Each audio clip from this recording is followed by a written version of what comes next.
G'day, it's Vic Widman here from Great Divide Tours. I've been offering four-wheel drive training and four-wheel drive camper trailer training now for about 26 years. There's a lot of advantages of doing a training course. Even if you're an experienced four-wheel driver, vehicles have changed an awful lot, and you know what? You never stop learning. Just slowly increase the power through the throttle. We see one of the biggest mistakes that people make when they're selecting their four-wheel drive and selecting their trailer or their off-road van is they go for the biggest and the best trailer or van they can get without regard for the weight of that trailer, especially when it's fully loaded with all their camping gear, the water, the fuel, the food, everything else.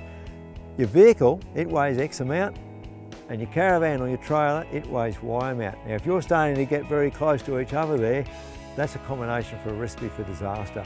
One, the vehicle's going to struggle to pull it up hills and across the countryside.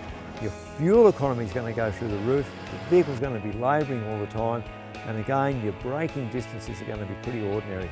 So you don't really want to be getting up close to the same weight as your own vehicle.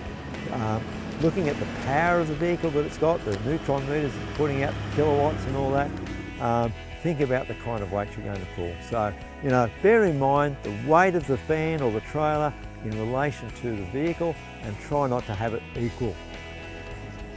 When you've hooked up your van or your trailer, you've got to remember that it's actually there. If you look at some of the vehicles like the V8 200 series, the 76 series or the V8 turbo diesels, they're excellent vehicles for towing, to the point where you almost forget you've got a trailer or a caravan on the back.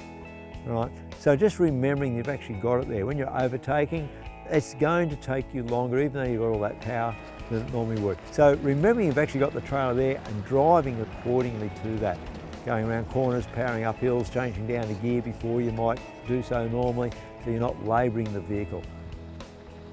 When you're driving on the highway, one of the big mistakes people make is that when they don't have a trailer or a caravan on board, right, or in tow, they whack it into cruise control and away it goes. Look, that's great. When you've got a fairly heavy trailer or caravan on the back, especially if you're in an automatic vehicle, what's going to happen is it's going to start to hunt up and down a lot more.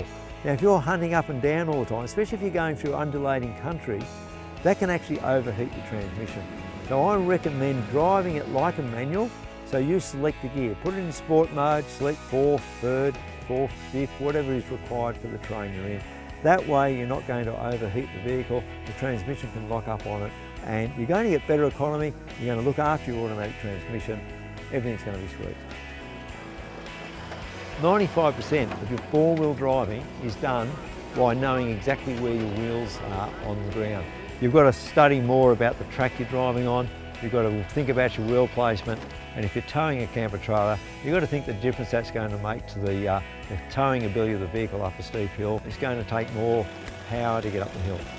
All right, when you're coming down a steep hill, it's going to take more brake effort. You need to adjust the brakes on the trailer so that you won't be locking the brakes up on the trailer, but you're also helping to slow it down, because that's going to be trying to push you down the hill. Okay? You're also going to have to think about the packing of the vehicle and the loading of the vehicle so that it's evenly distributed.